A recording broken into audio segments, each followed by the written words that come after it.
A retired soldier lived quietly in the mountains with nothing but memories of war and his loyal German shepherd. One cold night, a gunshot shattered the silence. When he followed his dog into the darkness, he froze. There, lying in the snow, was a young police officer bleeding out, whispering for help. The soldier had sworn never to fight again, yet destiny had placed this dying man in his path. And beside them, shadows moved. The smugglers who wanted the officer dead were closing in. What happened next will make you cry and believe in loyalty, sacrifice, and miracles once more. The wind over Bitterroot Mountain that night carried the kind of silence that seemed older than the trees. It was the deep, frozen quiet of early winter in Montana, when the pine forest stood like black statues and the snow fell not in flurries but in slow, deliberate sheets. Inside a weather-worn cabin tucked beneath the timberline, a man sat hunched over a wooden desk, writing by the orange glow of a single oil lamp. Thomas Granger, 56, had the stillness of a man long removed from noise. Tall and wiry, with weather-cracked hands and a back slightly bent from years of hard living, he wore the scars of a soldier, not just on skin, but in the way he moved, the way his eyes held steady even in stillness. His hair was silver-flecked and close-cropped, a discipline left unshaken. A faint scar ran along his jawline, a white reminder of something sharp and long ago. Thomas lived alone, by choice. The world outside had grown too loud, too complicated. Here, in the solitude of the mountains, he planted vegetables in raised beds and wrote out old memories he couldn't speak aloud. War doesn't stop when the fighting does. Some battles linger in the bones. At his feet lay the only soul he trusted to stay. Ranger, a 10-year-old German shepherd, large and battle-worn, stirred as if stirred by something only he could sense. His sable coat was dappled with silver, especially along the neck and shoulders, and his left ear bent permanently from an old shrapnel wound. The scars across his right hind leg told a story of his own, stories of bomb sites, gunfire, and commands barked in the middle of chaos. But tonight, it wasn't memory that woke him. It was something in the air, a sound, a crack, gunfire, distant but clear. Ranger jolted to his feet, muscles taut, nose to the wind. Thomas paused mid-sentence. The graphite pencil in his hand hovered over the yellowed paper. His head turned slowly toward the window. Then came the second sound, not a gunshot, but Ranger's bark. Sharp, short, focused. Thomas's chair scraped back. He stood and pulled on his weathered coat, grabbed a flashlight from the nail beside the door, and holstered a sidearm he hadn't touched in months. The cold hit like a slap when he stepped outside. Snow coated the world in a ghostly hush, and the stars overhead blinked faintly through the cloud cover. Ranger was already halfway across the clearing, paws kicking up snow, heading toward the trees. "Show me," Thomas murmured. They moved together, dog and man through pines that rose like cathedral columns. The snow was fresh, and the world smelled of pine, smoke, and something darker. Blood.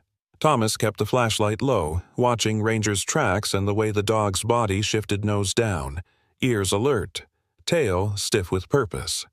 It wasn't the first time they'd followed a scent like this, but it was the first time since the war. Minutes passed. The silence grew heavier. Then Ranger stopped. He froze on a slight ridge overlooking a clearing of wind-scoured snow. His body tensed, head low, one paw raised. Thomas reached his side and followed the beam of the flashlight to where Ranger was staring. At first, it looked like a fallen shadow beneath a tree. Then the light settled. There, half buried in snow, a man lay crumpled, face down, unmoving. Thomas's gut tightened. He slid down the ridge, snow crunching under his knees. The flashlight caught the glint of a police badge, the dark stain of blood blooming across navy blue fabric. He reached the man and gently turned him over. White, early 30s, short brown hair matted with snow, blood soaking his side. His face was pale, lips cracked blue, eyelashes rimmed with frost. A name tag read, Rhodes. Thomas leaned close, fingers at the neck. There was a pulse, faint, but real. The man was alive, barely, and judging by the blood pooled beneath him, not for long. "God help you," Thomas whispered. He turned to Ranger, who stood just feet away, eyes locked on the injured man, chest rising and falling with soft urgency. "Well done, boy," Thomas said quietly. "You found him." Ranger didn't move. He only stood guard, eyes sharp against the trees, as if already sensing that this was only the beginning. And it was. The wind sliced across Bitterroot like a cold blade, whispering through the trees and curling down the ridges as if to erase every trace of what had just happened. Snow spiraled in slow, relentless flurries, layering the forest floor in silence once more. But the silence couldn't hide the blood. Thomas Granger pressed his bare hands against the young man's side, ignoring the sting of cold biting into his knuckles. The blood was warm, wet, and dangerously fast soaking through Ethan Rhodes's navy blue uniform, melting the snow beneath him. Thomas had dealt with wounds like this before, far too many, but this was no battlefield, and yet the urgency felt the same. Ethan groaned, lips parting slightly, eyes fluttering as if caught in a fever dream. His breath came in short gasps, each one thinner than the last, and then a whisper barely audible escaped from his cracked lips. "Dad?" Thomas blinked, his jaw locked. That word hadn't been spoken to him in years, not since the war took everything that made life feel real. And now, lying in his arms was a stranger, young enough to be his son, bleeding into the snow and calling for a father he'd never know. The scar along Thomas's jawline throbbed as his teeth clenched tighter. He shifted his body, leaning more weight into the compress, his voice steady but low. "You're not dying out here, kid," he muttered. "Not on my watch." Ranger stood a few feet away, unmoving, a shadow in the snow. His chest rose slowly, his fur dusted with white, eyes sharp and locked on Thomas. The dog's ears twitched, not in fear, but in focus. He understood what was happening. He always did. Thomas cast a quick glance at him. "Bag," he said quietly, not expecting a response. But Ranger moved. Without hesitation, the German shepherd turned and took off through the trees, bounding down the slope with astonishing speed for his age. His bent ear flapped slightly with each stride, and the muscles along his back rippled under his sable and silver coat. Snow burst around his legs as he disappeared into the woods toward the cabin below.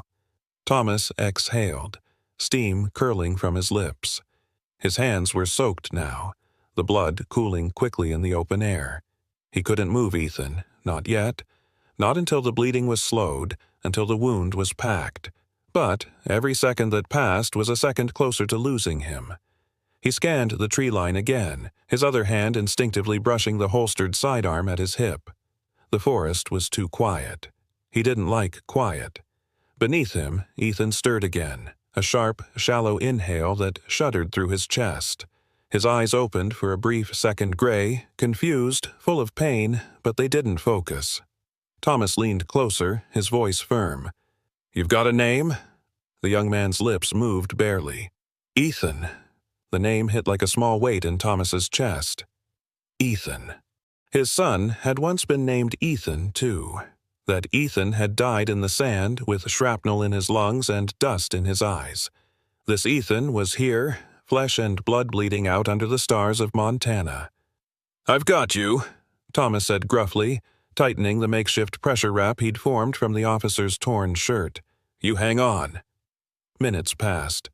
The snow kept falling, gathering around them, soft and thick like ash. Thomas kept his hands pressed to the wound, switching once to warm his fingers briefly in the crook of his elbow, then pressing back down. His breath was rhythmic, not calm, but controlled. The wind hissed through the trees above. Then, a faint sound. Crunching snow. Thomas's head whipped toward it. A dark shape approached through the trees. Low, focused, familiar. Ranger. The German shepherd emerged into the clearing, panting lightly but determined, carrying something thick in his mouth.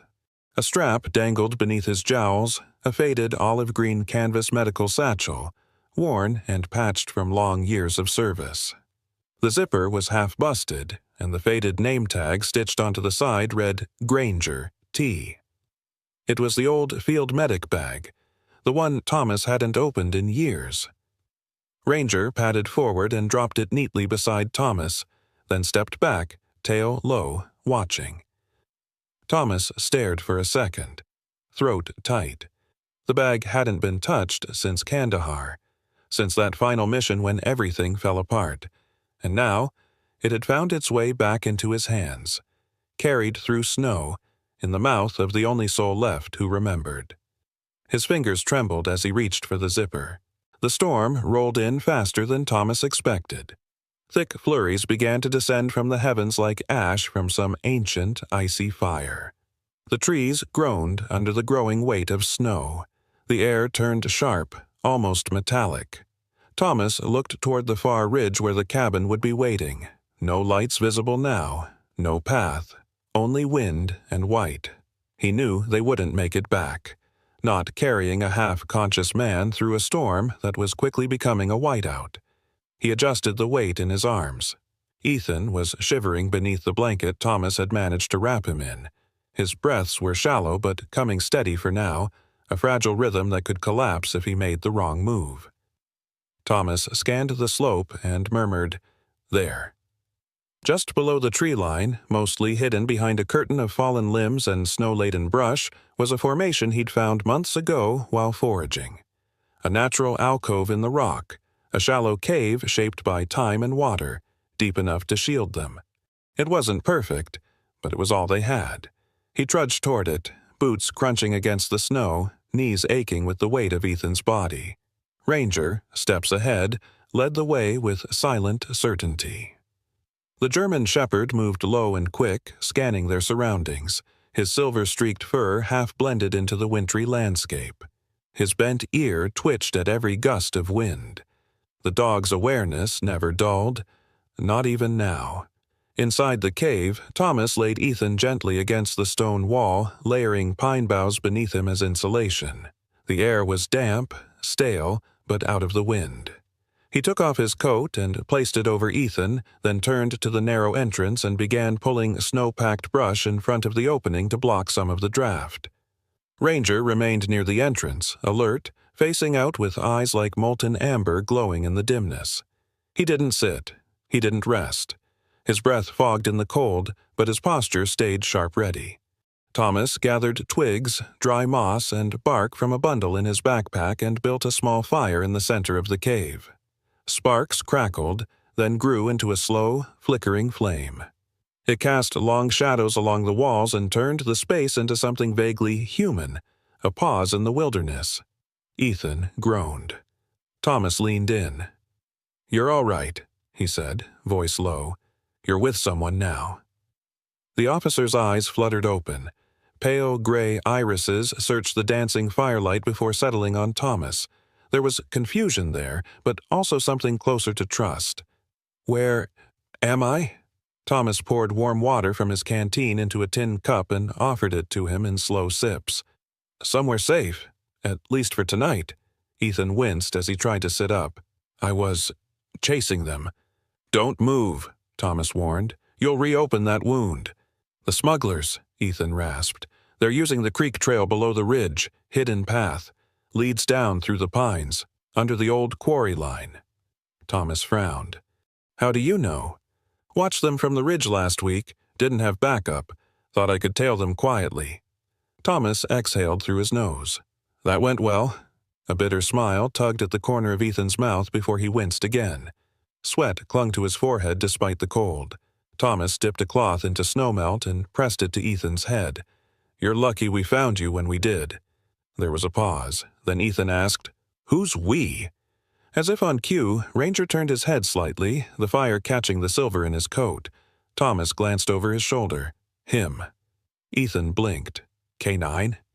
"He used to be," Thomas said softly. "Not anymore, but he remembers who he is." Ranger didn't move, didn't look away from the darkness outside. Ethan stared at the dog, then at Thomas. "You ex-military?" Thomas didn't answer right away. The fire snapped. "Retired," he said at last. "Like the dog, And like that medic bag that kept you breathing.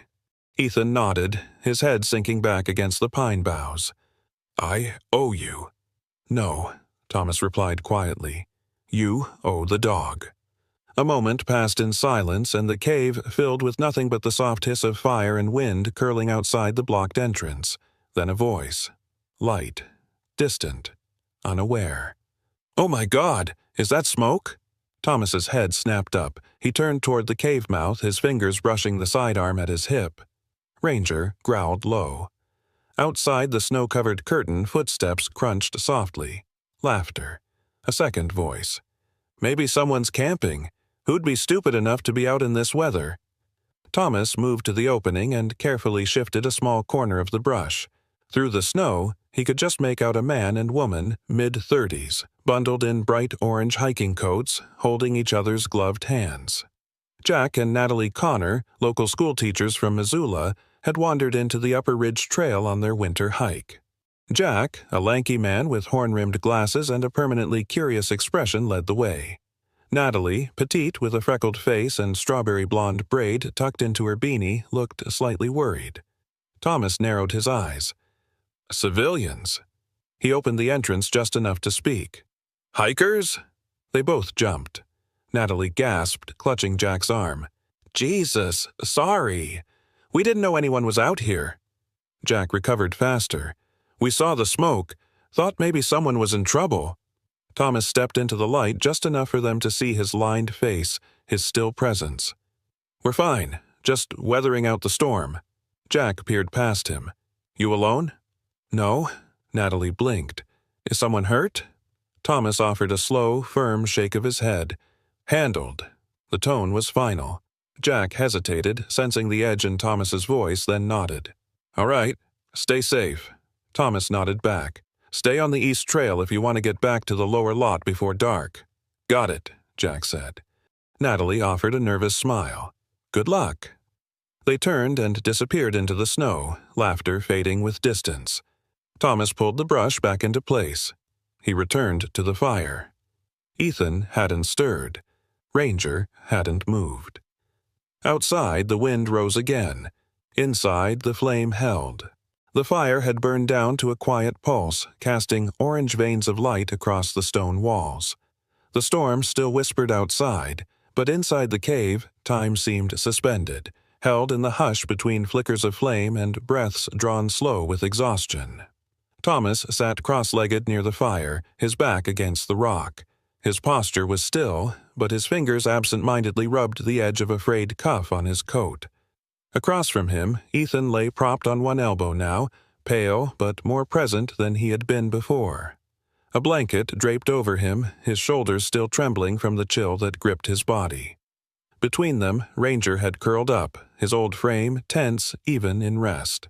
The bent left ear twitched whenever a log cracked in the fire. His head rested on Ethan's arm, as though he'd placed himself there deliberately, half protector, half bridge. Thomas stared into the fire. My unit got ambushed in the eastern corridor of Ghazni, he said, his voice low and raw like gravel beneath boots. 6 men. Only 1 made it back alive. Ethan looked at him, eyes flickering with the kind of understanding that doesn't come from imagination, but from memory. Thomas didn't meet his gaze. It was supposed to be a clean recon, he continued, but something got leaked. They were waiting for us. He paused, then exhaled. They went down one by one. Richards took the first hit, then Evan. There was smoke, fire, gunshots so close they felt like thunder under the ribs. I froze. Might have died there too. But he came. Ethan tilted his head. The dog, Thomas said softly. Bruno, German Shepherd. Not much older than Ranger here. I'd never seen him before that mission. He was assigned to our translator at the last minute. No formal canine training, just instinct and loyalty. The flicker of firelight lit the edge of Thomas's cheekbone, revealing a scar that ran from the edge of his jaw to the base of his left ear. A faint line, often hidden beneath stubble and silence.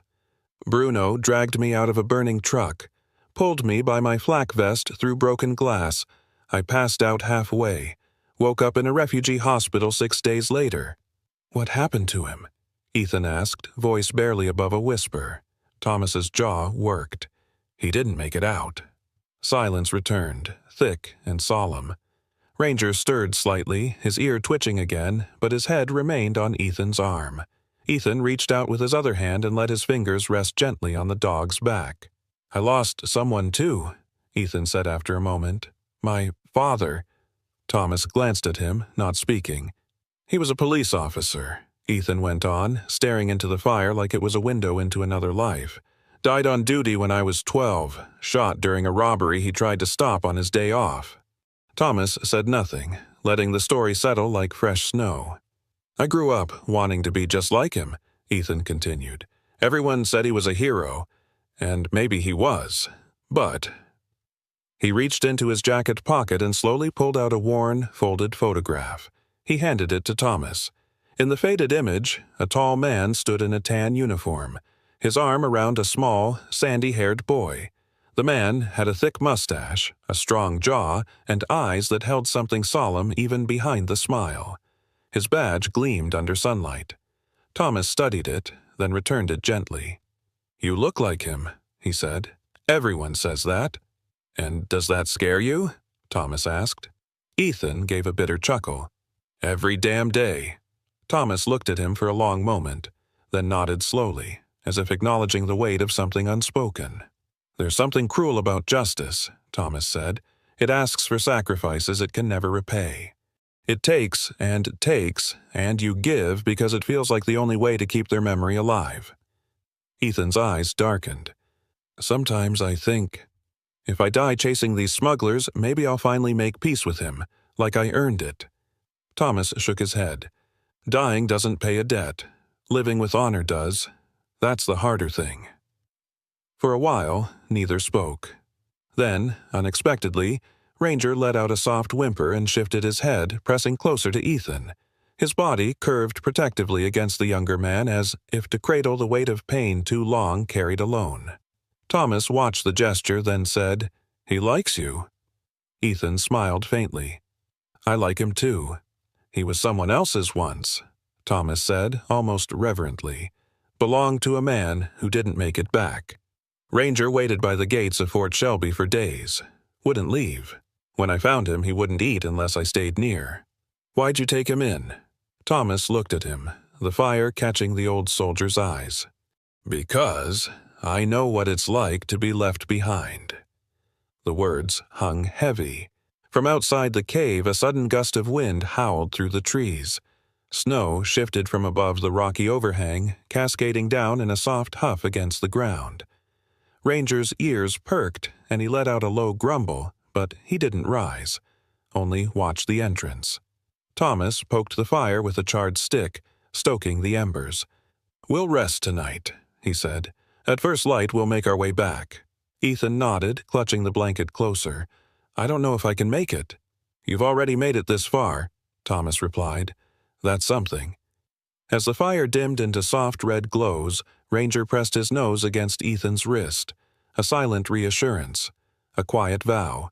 The three of them, one scarred by war, one by legacy, one by both rested under the weight of snow and memory, bound not by blood, but by shared loss, by old ghosts, and by a dog who refused to let either of them be alone. Outside the cave, the snow had slowed to a whisper, falling in lazy spirals onto the forest floor of Bitterroot. But the silence wasn't peaceful. It pulsed with tension, as though the mountains themselves were holding their breath. Ranger, the 10-year-old German shepherd, stirred first. The dog had been lying near the mouth of the cave, head tucked beneath his paws, ears resting low. But suddenly, his body stiffened. His left ear, permanently bent from a past injury, twitched sharply. He rose with a low growl vibrating in his throat, sniffing the air with short, alert bursts. His tail stiffened. He looked back toward the men in the cave. Thomas Granger noticed instantly. The former soldier was stirring a small pot of snow over the embers, hoping to coax out a bit of warm water. His grizzled face, lined by years and worn by memory, lifted slowly. "You smell it, boy?" Ranger didn't bark. He didn't need to. His body said everything. The smell of gunpowder was faint but unmistakable, carried by the wind from a ridge a few hundred yards south. Thomas's heart dropped. He knew the scent too well. It wasn't from a hunter's rifle. He rose to his feet, every joint protesting with age.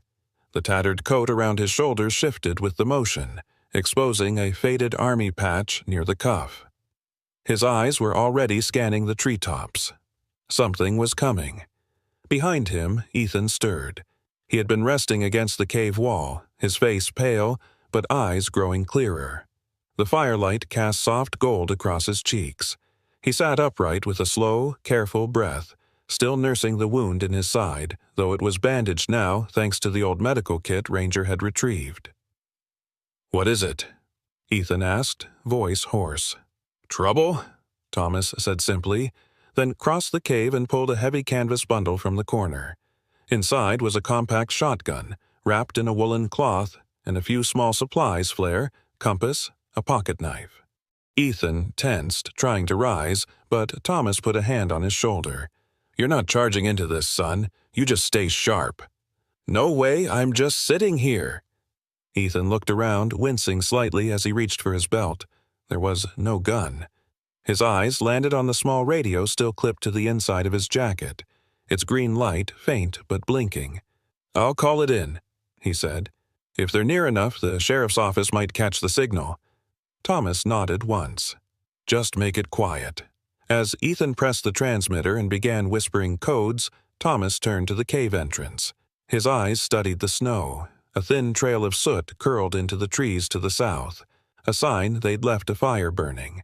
That was reckless, and that meant they were either overconfident or they didn't care who followed. Probably both. The smuggling ring Ethan had mentioned. This was their trail. Thomas's knuckles tightened around the stock of the shotgun. Memories pressed in on him. Jungle heat. Explosions. Cries for help that never got answered. But here, now, the cold bit his face and the only sound was the ranger's low growl. Thomas turned to the dog, locking eyes. "How far?" he murmured.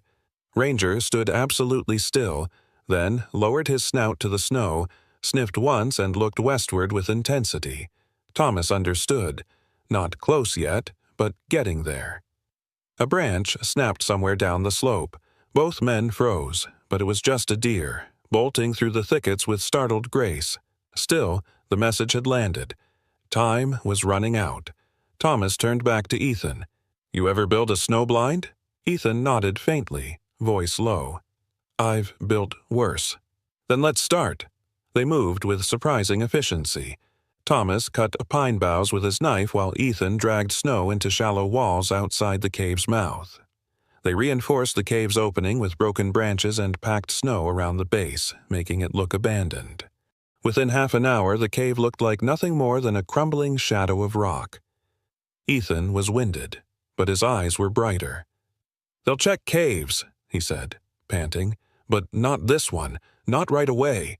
Thomas gave him a hard look, then softened. "Let's hope we're gone before they do." He turned to Ranger, who now sat tall near the edge of their makeshift cover, ears alert, gaze fixed beyond the trees, his body tensed like a taut wire. "Stay," Thomas said quietly, and the dog didn't move, just waited, just watched. The sky had darkened into deep slate blue, snowflakes were drifting again, but gently now. The air was charged. Thomas crouched beside Ethan, resting one hand on the snow. His breath steamed in front of him. "I remember a night in Kandahar," he said suddenly, voice low. "We were ambushed. I lost 3 men. One of them had a dog, a K9 named Rex. That mutt saved 5 lives that night, died before morning." Ethan didn't speak. He didn't need to. Thomas's voice turned quieter. "I buried him myself. Told myself I'd never go back, never fight again. But now." He looked at Ethan, then at Ranger, then at the rifle in his lap. "This time, I'm not alone." The silence before dawn was shattered by the crunch of boots in the snow. Ranger's ears perked first, his muscles tensing like a drawn bowstring. He let out a low, warning growl that rumbled through the narrow cave. Thomas, lying half awake with his back to the cold stone wall, sat upright instantly, grabbing the rifle beside him. Ethan stirred next, pale and groggy but alert, his eyes catching the flicker of movement at the mouth of the cave. The smugglers had come, not quietly, as snakes in the grass, but like wolves, bold and hungry. 4 of them, dressed in dark canvas and wool, faces masked with frostbitten scarves, rifles slung and blades gleaming under the pale light of early morning. They had followed the trail blood from Ethan's wound, ashes from the fire, disturbed snow. But what they hadn't expected was resistance. Thomas moved swiftly, motioning Ethan to the far corner of the cave. "Keep low. Watch your flank." His voice was gravel, his breath misting in the cold air. Despite the tremble in his joints, the old soldier within him awakened. Ranger darted forward, positioning himself like a living shield between the intruders and the 2 men. His eyes glinted with purpose. As one of the smugglers took a step inside, Ranger barked, deep and sharp, echoing off stone. It was the first signal the battle had begun. Thomas fired a warning shot at the ground near the closest man's feet. "Back off!" he shouted, hoping reason still lived somewhere in their bloodied intent. But desperation had long eaten away their judgment. A smuggler with a jagged scar over his left eye rushed forward, blade raised. Ethan, despite the pain in his side, grabbed the old sidearm Thomas had given him and fired once not to kill, but to disarm. The bullet hit the man's shoulder, knocking him off balance. He crashed into the snow, screaming, his knife flying from his grasp. Another figure emerged behind him, this one familiar. Ethan froze. The man's gait was unmistakable. He had limped that same way in high school after a football injury. Kenny Halbrook. They had sat in chemistry together, passed notes, talked about girls. Now Kenny's eyes were wild, bloodshot and shadowed with guilt. He raised his weapon. "Kenny?" Ethan's voice cracked like dry timber. The man hesitated, blinking as if woken from a bad dream. It was enough. Ethan didn't shoot. Instead, he lunged forward and tackled him to the snow, knocking the rifle free. The 2 rolled, fists flying, until Ethan gained the upper hand and twisted Kenny's arm behind his back, pinning him down. At the same moment, another smuggler tried to rush Thomas from the side. The old veteran sidestepped, hitting him squarely in the ribs with the butt of his rifle. The man doubled over, wind knocked out of him, then crumpled to the ground. The last of them, a taller figure with a black beanie and cold fury in his eyes, crept into the cave with a hunting knife. He moved fast, targeting Ethan's exposed back, but before Thomas could raise his weapon, a blur of sable and silver lunged through the shadows. Ranger. He collided with the man mid-stride, sending them both tumbling into the snow. The knife clattered away. Ranger didn't go for the throat. He bit down on the man's arm, hard enough to make him drop the second blade hidden in his coat. Then, growling, he pinned the attacker with his weight, standing guard with hackles raised until Thomas arrived. Thomas kicked the weapons aside and used a length of rope from his pack to tie the man's wrists behind his back. The smuggler cursed and spit, but offered no further resistance. The fight was over. Not a life taken, but several changed. Ethan sat in the snow, panting, clutching his side. Blood seeped through his bandage again, but his eyes were bright. He looked around at the subdued attackers, bound and groaning. Kenny was lying face down beside him, muttering apologies through chattering teeth. Thomas placed a hand on Ethan's shoulder. "You held your ground. You didn't have to, but you did." Ethan didn't speak at first.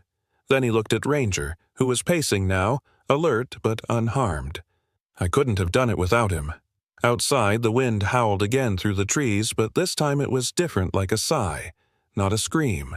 The forest seemed to exhale. Thomas turned his face to the wind, eyes distant.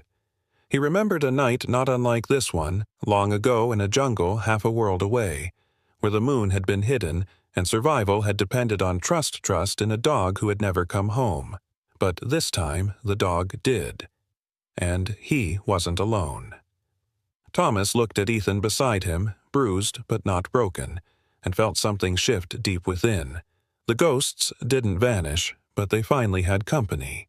He activated the emergency beacon from his old radio, praying the signal would reach far enough. "Let's get these bastards into custody before the storm seals us in." In the stillness that followed, Ranger walked over and rested his head gently against Ethan's knee, tail wagging slowly. Thomas couldn't help but smile.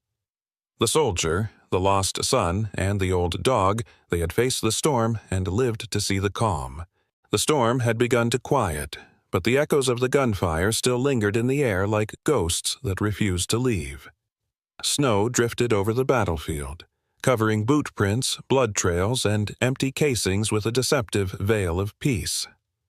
The forest, once silent, now seemed to hold its breath.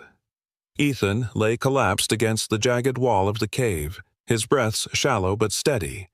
The adrenaline had drained from his body, leaving only raw exhaustion in its wake. His side ached from the impact of a wild blow, and dried blood crusted the edge of his temple, but he was alive.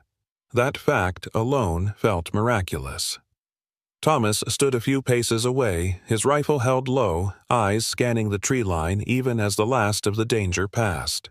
His coat flapped slightly in the wind, revealing the edge of an old military patch sewn onto the inner lining, a relic of a time he rarely spoke about.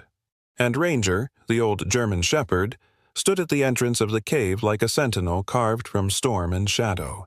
His sable coat was matted with mud and flakes of snow, one ear bent, the other alert. His brown eyes never left the figures groaning on the ground outside, the smugglers, now disarmed and restrained, lying face down in the snow. The sound of sirens crept into the forest like a distant memory returning. Faint at first, then louder, more defined. Thomas turned his head slowly toward the sound. Red and blue lights began to flicker faintly through the mist of melting snow. One of the State Patrol SUVs barreled up the narrow trail, tires slipping slightly in the slush, headlights sweeping across broken branches and bodies sprawled in the clearing. Another vehicle followed, then a third. Uniformed officers spilled out, weapons drawn but quickly lowered as they took in the scene. 3 smugglers restrained, one semi-conscious, a rifle kicked aside, and 2 men, one older, one barely upright, standing at the heart of it all. Lieutenant Marla Whitaker, a tall woman in her 40s with sharp cheekbones and braided black hair under her patrol cap, stepped forward. Her dark brown eyes flicked from the restrained men to Thomas, then to Ethan. "What in God's name happened here?" she asked. Thomas gave a single nod. "We held them off. Barely. They were armed. Came in fast." Marla looked at Ranger, who had not moved an inch. She blinked. "And him?" Thomas's mouth twitched into the faintest smile. "He saved our lives." As the officers moved in to cuff the smugglers and administer first aid, Ethan's legs buckled. The world tilted. He dropped to his knees, the cave floor spinning. Thomas caught him just in time, wrapping one arm under Ethan's shoulder. "Easy, son. You're all right." Ethan blinked up at him, dazed and barely conscious. "Dad," he whispered. It wasn't a word meant for thinking. It wasn't even a word Ethan realized he had said. It came from someplace deeper, a place beyond language, where memories of loss, hope, and longing twisted together. Thomas froze. For a long moment, neither man moved. The sounds of officers shouting commands, radios crackling, and the crunch of boots on snow faded beneath the weight of that single word. Then Thomas exhaled, slow and shaken, and looked down at Ethan. His weathered face softened. The lines around his eyes no longer just held war, but something else, something gentler. He gave Ethan's shoulder a squeeze. "I got you," he said. Behind them, Ranger finally moved. The dog stepped close to Ethan's side and laid down, his head resting gently across Ethan's lap. He did not bark, did not whimper. He simply stayed, warm and present. As dawn began to break through the thick pine canopy, the scene took on a surreal stillness. Officers led the prisoners to waiting vehicles. One of them, the man with the scarred eyebrow, tried to lift his head and speak, but a sergeant shoved him forward. "Save it for the judge," the officer muttered. Marla approached Thomas again. "There'll be questions, reports to file, Backup had been dispatched hours ago, but the storm slowed us. We didn't expect to find a war zone. Thomas nodded slowly. We didn't expect to win. She gave a tired smile, then crouched beside Ethan. You okay, soldier? Ethan opened his eyes with effort. I will be. They helped lift him into one of the warm vehicles. A medic checked his vitals, wrapped a blanket around his shoulders, and began tending to the bruises and scrapes. Ranger tried to jump into the SUV with him, but the medic hesitated. He stays with me, Ethan murmured. Thomas gave a single nod. He earned it. The officer stepped aside. Ranger climbed in without hesitation, curling beside Ethan like a loyal shadow. As the caravan of patrol vehicles began to wind down the trail, the rising sun painted the snow in shades of peach and gold. The air still carried the weight of gunpowder, but it also carried something else. Resolution. A sense that something had ended here, and something else was about to begin. Thomas stood beside the final vehicle, arms crossed, eyes fixed on the horizon. The years of pain he had buried beneath silence and solitude now glimmered with the faintest light. Ethan, half asleep, felt the warmth of Ranger's fur and the hum of the engine beneath him. The pain would come later. The explanations, the headlines, the courtroom testimonies, all of it could wait. For now, there was only this: breath, silence, and the quiet truth of survival. Dawn settled softly over Bitterroot like a benediction, gilding the snow-dusted ridges with gold and painting long, quiet shadows down the worn trails of the forest. The chaos of the previous night had retreated with the stars, leaving behind the echoes of sirens, the ghost of gunpowder, and the silence of survival. Thomas sat on the back of a patrol vehicle, his arm loosely slung around Ethan's shoulder. The younger man, pale and bandaged, leaned into him with the weight of a body that had fought too long and a soul that had bled longer still. His breath was slow, shallow, but present. That was all that mattered. Paramedics bustled around them. One of them, a woman in her 50s named Sheila Gray-streaked ponytail, no-nonsense eyes, and a mother's gentleness hidden beneath her clinical efficiency checked Ethan's vitals. He's stable, but he needs a hospital, she said, her voice low. He's lucky, but something tells me luck had 4 legs and a bark. Thomas looked down at Ranger, who sat beside Ethan's feet. The old German Shepherd was coated in dried mud and ash, one ear bent, as always, chest rising and falling in rhythmic panting. A smear of blood, not his own, darkened the fur along his left flank. His eyes were alert but calm now, watching, always watching.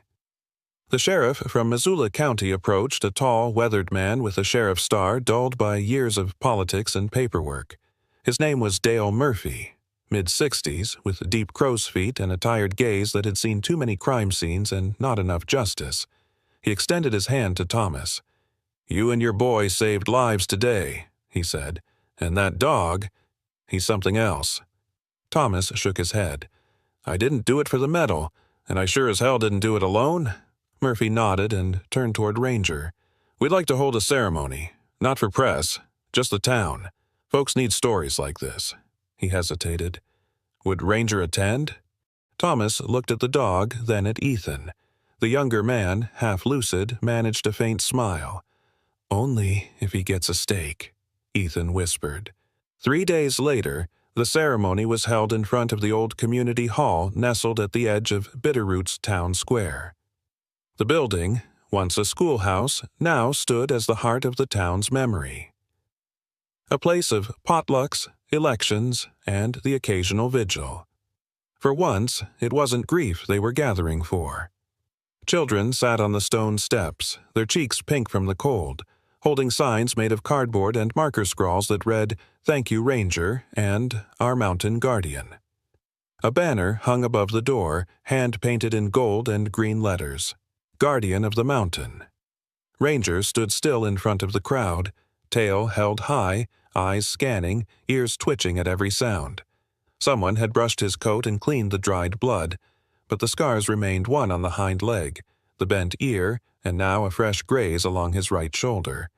The kids didn't mind. To them, he looked like a hero carved from the wild. Mayor Ellen Brooks, a petite woman with fierce gray eyes and a cane from a long-forgotten skiing accident, took the podium. She wore her Sunday coat and a knitted scarf with pine trees stitched into the wool.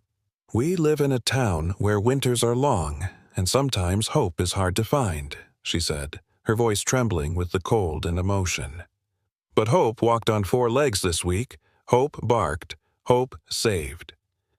As she spoke, a bell began to toll softly from the chapel down the street. Its sound washed gently over the gathering, and many lowered their heads. Some wept. Some simply smiled. For the first time in years, Bitterroot was not mourning. It was honoring. Ethan, now steadier on his feet but with a crutch under one arm, stood beside Thomas at the edge of the crowd. He wore a clean flannel, patched jeans, and his father's old coat. The bruises on his face had faded into shades of green and yellow, and though his body was still weak, his spirit stood taller than ever before. He turned toward Thomas and said, his voice quieter than the snow falling around them, "You're more than a mentor. You're the father I never had. Or maybe the one I lost before I knew him." Thomas didn't reply right away. He looked down at his boots, then up at Ethan. His weather-beaten face, once always hardened like mountain stone, cracked into something softer. He placed a hand on Ethan's shoulder. "And you're the son I didn't know I needed." As they stood in silence, Ranger moved between them and pressed his head into their legs, nudging softly. His body relaxed, the mission complete. The bond that once was forged in fire and fear had become something else, something enduring. Later, as the ceremony came to a close, the children surrounded Ranger and gently placed a collar around his neck. It was handmade leather, with silver lettering etched by the town's blacksmith. "Guardian of the Mountain." Ranger sat proudly, ears lifted, eyes gleaming.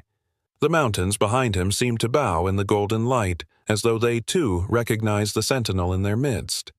Thomas, watching from a distance, felt something loosen in his chest. A knot long bound by regret and silence. He hadn't smiled in years, not truly, but now his lips curved upward. Just slightly, but it was enough. The snow began to fall again, soft and quiet, covering the footsteps of those who had come and gone. But the story of a man, a boy, and a dog would stay etched in the heart of Bitterroot like frost on glass. Unmoving, undeniable. Sometimes miracles don't come in flashes of lightning or grand voices from the heavens. Sometimes they walk on tired legs, with scarred fur and faithful eyes. Sometimes they arrive not to part seas, but to guard hearts. In this story, God didn't send thunder, He sent Ranger. He didn't shout through clouds, He whispered through loyalty, courage, and love. Thomas and Ethan weren't just rescued from danger, they were rescued from years of silence, guilt, and sorrow. And isn't that what grace truly is? A second chance. A new family. A scar that doesn't hurt anymore because it helped someone else heal. Let this remind us that in our daily lives we may be surrounded by quiet miracles. A kind word, a loyal friend, a stranger's help, and sometimes, a dog who never gave up on you. If this story moved your heart, please share it with someone who needs a little hope today. Subscribe to our channel for more stories of faith, healing, and loyalty. And in the comments, write Amen. If you believe that God still sends His angels, even the four-legged kind, may the Lord bless you and protect all those who wait for their own miracle.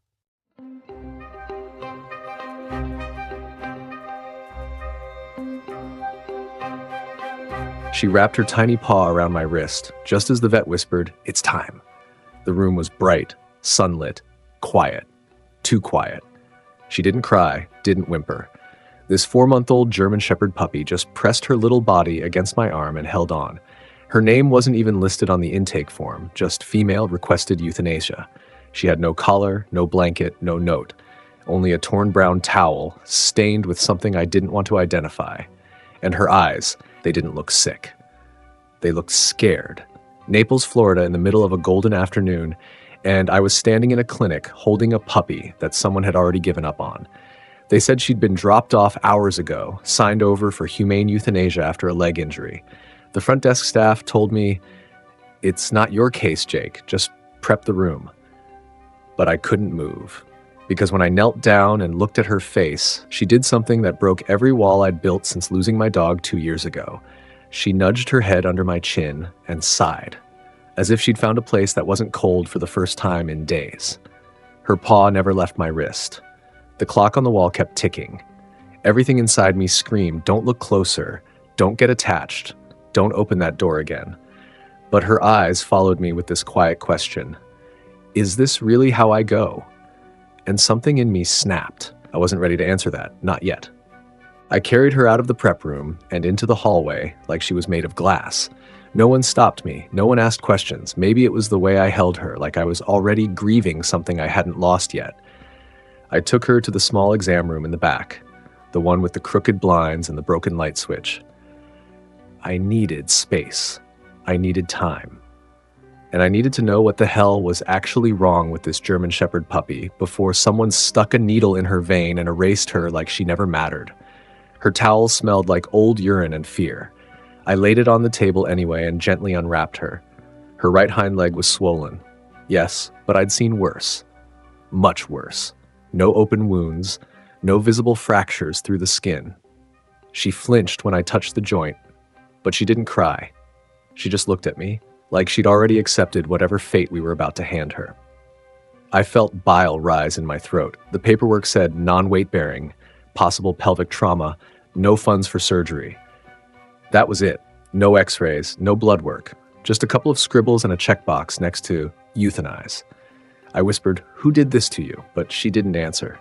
She just watched me with those eyes, ancient and tired in a baby's face. I called up the imaging room, told them I needed a priority scan. They said we were backed up. I didn't care. "I'm walking her over now." They didn't argue. She was light in my arms, too light. Her ribs pressed through her fur and the smell of neglect clung to her skin.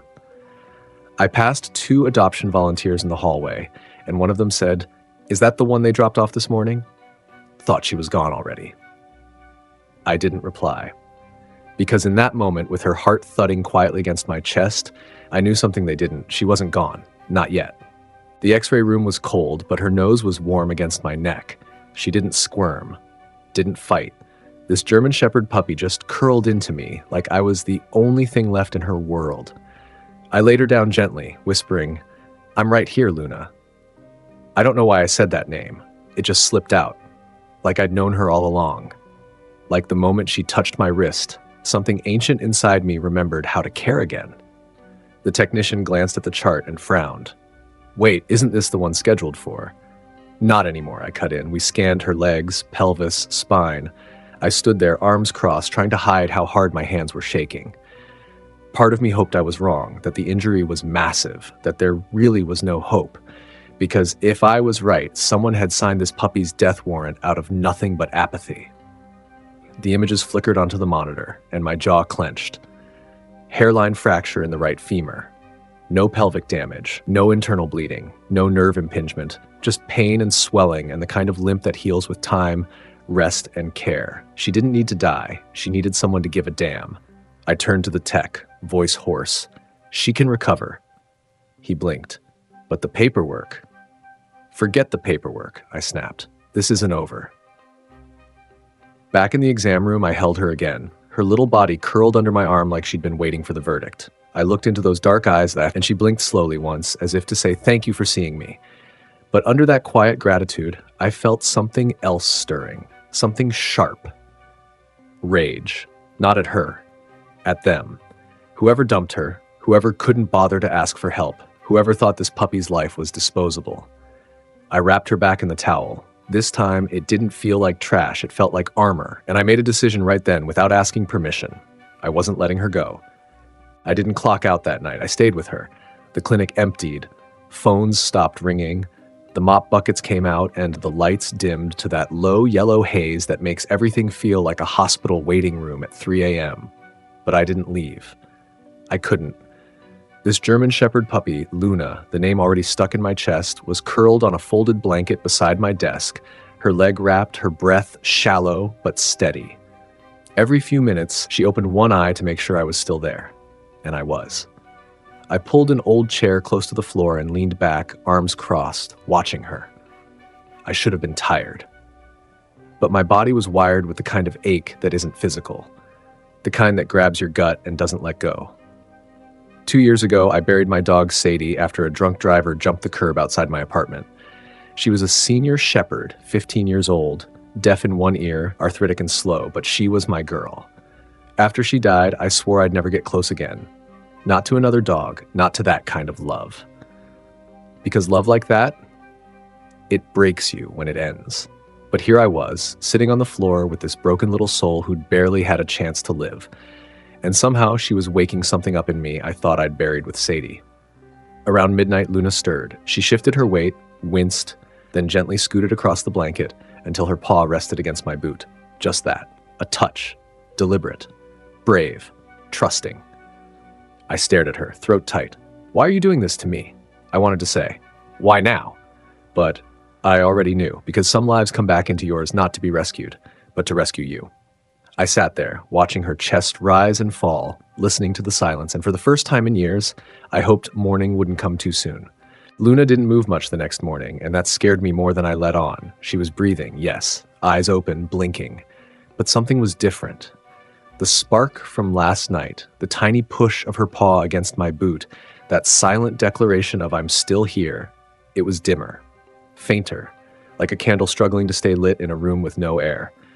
I knelt beside her and ran my hand over her back. Her fur was hot, too hot. I grabbed a thermometer, 104.6. That wasn't normal soreness. That was fever. Infection.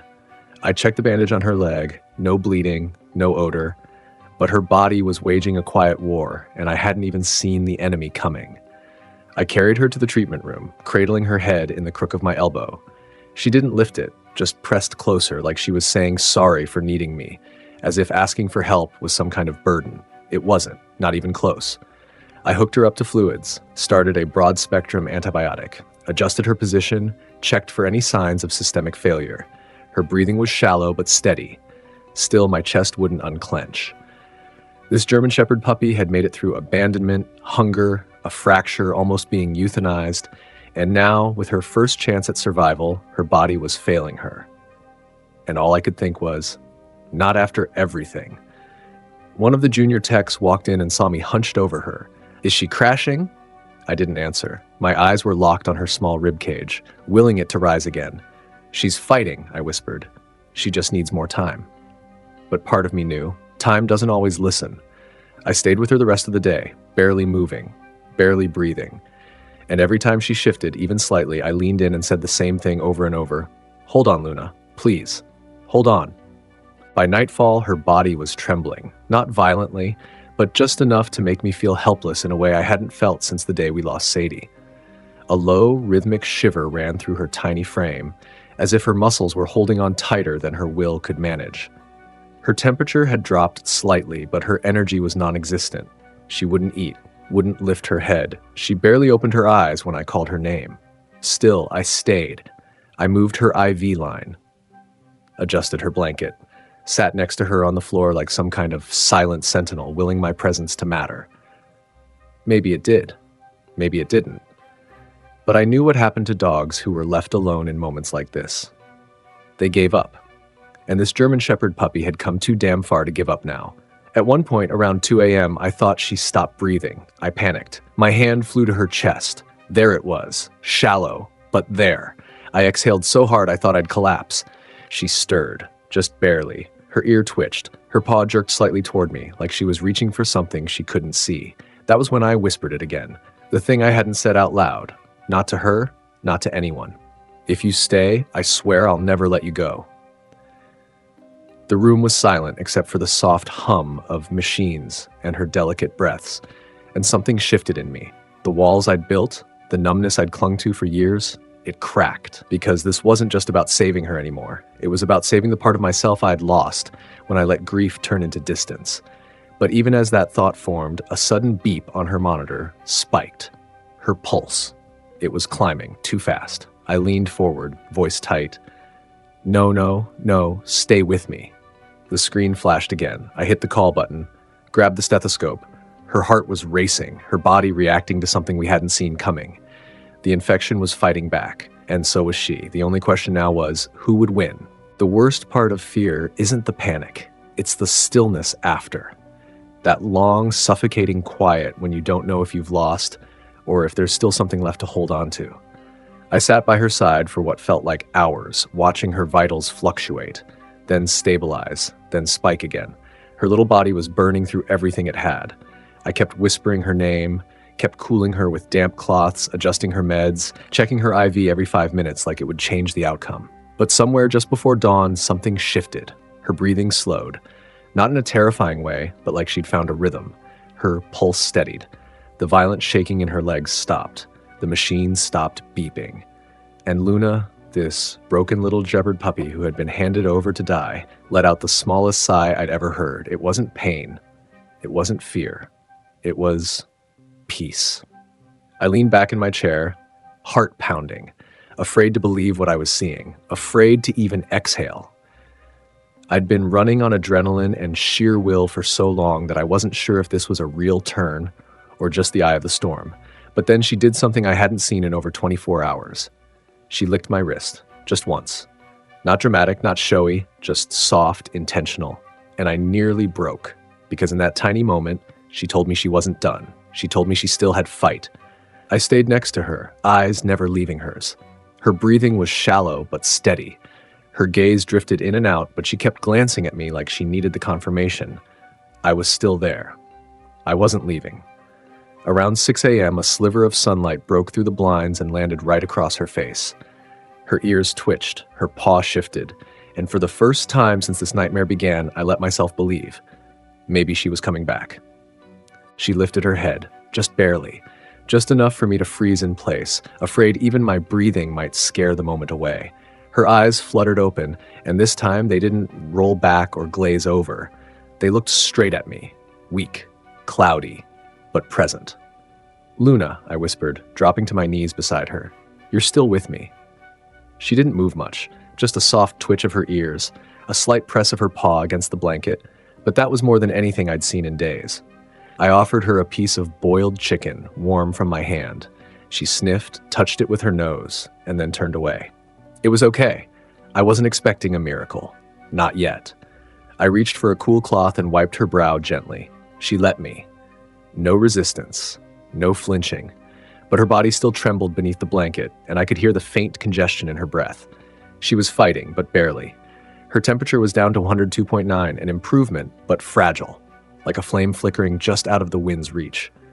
When I shifted to stand, she did something I wasn't prepared for. She followed me with her eyes, not her head, just her gaze, tracking, a soft, slow movement, but it meant everything. I stood there, heart in my throat, realizing I hadn't exhaled properly in hours. That tail of hers gave the tiniest thump.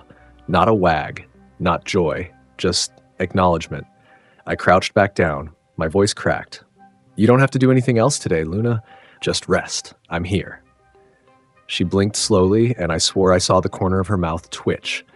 But within minutes, she was asleep again, deep and quiet, like her body was finally getting a moment of peace. I stayed in the chair, hands folded tight, every part of me wanting to believe she'd turned a corner. But I'd seen this before, the moment before improvement, or collapse. So I didn't celebrate. Not yet. She walked to me. No support, no towel, no trembling limbs guided by my hands. She rose, slowly, cautiously, then stepped forward on her own. The movement was awkward, uneven. Her back leg dragged just a little, but it was real, hers. And I just stood there, mouth open, watching this tiny German Shepherd puppy cross the floor like she was claiming it. "Luna?" I barely breathed the name. She paused halfway, looked up, and let out the softest bark I'd ever heard. It was raspy, barely a note, but it hit me harder than a scream. I crouched down, tears blurring my eyes, and held out my hands. She moved faster, still limping, still fragile, but with purpose now, with certainty. She collided into my chest and collapsed into my arms like she belonged there, like this was the ending she'd been fighting for all along. The vet tech behind me gasped. "No way." Someone else clapped, then another. I turned and saw the whole team gathered at the doorway, watching, smiling, some of them crying. "She shouldn't be able to do that yet," one of them whispered. "She shouldn't be alive," I said, holding her close. But here she is. Luna curled into me, nose tucked under my chin, tail sweeping slowly across my arm. I felt her heartbeat, steady and warm against my ribs. Not desperate, not fading. alive, present and choosing me. Later that afternoon, I walked her out into the clinic garden. The sun was bright, bouncing off the white gravel paths. Birds chirped in the trees, and Luna lifted her nose into the breeze like she'd never felt air before. She took careful steps, sniffed flowers, paused to stare at butterflies. I gave her a soft command, "Sit." She sat, immediately, without hesitation. My breath caught. "She remembers," I whispered. "She's learning." She turned toward me, and for the first time I saw it. Not just survival, not just recovery. I saw recognition, bond, love. She wasn't a temporary case anymore. Not a recovery file, not a misdiagnosis, not a chart scheduled for erasure. She was Luna. She was home. So why then was there an adoption application with her name on it waiting on my desk? They came in just before closing, smiling, warm, all sunshine and soft voices. A young couple, early 30s, 2 kids waiting in the car, a printed application in hand. The woman wore a shirt with a cartoon shepherd on it. The man brought dog treats in his pocket. They'd seen Luna on the shelter's adoption board. Someone from the team uploaded a photo this morning, her sitting in the garden, ears perked, eyes bright. "She's beautiful," the woman said. "You must have worked hard with her." I nodded. My mouth was too dry to speak. "She looks like she'd do great with kids," the man added. "We've got a fenced acre, pool, shaded areas. We both work from home. We've been looking for the right rescue. When we saw her face..." They didn't need to say it. I looked through the window. Luna was lying under the lemon tree, head resting on her paws, tail twitching in sleep. Her coat shimmered in the sun. Her bandaged leg, though still healing, didn't look broken anymore, just lived in. "Can we meet her?" the woman asked gently. I led them outside. Luna stirred when she heard my footsteps. She lifted her head, blinked sleepily, then perked up as I knelt beside her. "Hey, baby girl, you've got visitors." I expected her to hesitate, maybe even lean into me, but instead she rose slowly and walked toward the couple, curious and calm. She sniffed the man's hand, nuzzled the woman's palm, let them stroke her ears, and my heart cracked. "She's amazing," the woman whispered. The man turned to me. "We'd love to bring her home." I forced a smile. My throat was closing. They crouched beside her, called her name. Luna looked at them, tail giving a small wag. Then she turned, walked back to me, and sat at my feet. Not just sat, planted herself. Solid. Intentional. The woman laughed softly. "Guess she's not ready yet," but the man was watching me, closer. Eyes narrowed, not unkindly. "Or maybe," he said, "she already knows where she belongs." I looked down at her. She looked up, and that's when it hit me, what I'd been afraid to admit since the moment she laid her paw on my wrist. She chose me. Not because I healed her, but because she healed me first. I cleared my throat, heart pounding. She's not going anywhere. Not without me. The couple didn't argue. They just smiled, nodded, and handed back the application. I walked inside, took a blank adoption form from the drawer, filled in my name, and at the bottom I signed one word. Mine. Mornings feel different now. Luna waits by the door while I tie my boots, her tail thudding softly against the floor. The sun slants through the windows, catching the warm gold in her fur. Her leg doesn't even limp anymore. It's strong, healed, proud. We walk into the shelter together, not as rescuer and rescued, as partners. She knows the routine, trots straight to the intake room, where the newest arrivals are trembling in corners, eyes wide, ribs showing. The fearful, the forgotten, just like she was. She doesn't bark, doesn't jump. She simply lies down beside them and waits. That's her magic. No pressure, no rush, just presence. A tiny husky pup named Clover was the first to respond. She'd been dumped on the roadside in a trash bag, wouldn't eat, wouldn't lift her head. Luna approached her, slowly, gently. Then without a sound, she placed one paw on Clover's paw, and Clover didn't flinch, didn't pull away. She sighed. Now she follows Luna around like a shadow. The staff started calling Luna our quiet healer. Volunteers bring her treats, whisper their worries to her as they mop or fold towels. Somehow just being near her calms people down. Especially the kids who come in after school to read to the animals. She curls around them like a sentry. People ask if I trained her. But the truth is, Luna trained me. I used to think healing meant fixing, that I had to save every broken creature that crossed my path. But Luna taught me something better. Sometimes healing means sitting in the dark with them until they believe the light will come again. Sometimes the broken ones know best how to heal. This little girl's journey from abandonment to healing shows how powerful compassion can be. Luna didn't just survive, she became someone else's reason to keep going. Every day I see new volunteers kneel beside her. I see once-forgotten dogs lean into her calm. I watch children, too shy to speak to people, rest their hands on her back and whisper secrets they've never told anyone. She listens. She always listens. I think back to the first time I saw her, curled in that tiny cage, ribs sharp, eyes distant, a German Shepherd puppy who had given up before she even had a chance to start. I didn't know then that she'd become the heart of our shelter, and maybe that's the truth most people never see. Caring for a rescued puppy is more than love. It's responsibility. It's patience. It's showing up even when it hurts. It's believing in life when everything looks broken. And sometimes it's letting yourself be rescued too. So if you've ever doubted the difference you can make, look into the eyes of a dog like Luna. She's proof. Proof that hope is real. Proof that second chances matter. If this story touched your heart, please like, comment, and share. Your support helps us rescue more puppies like Luna. Join our Brave Paws family. Be their voice. Be their hope.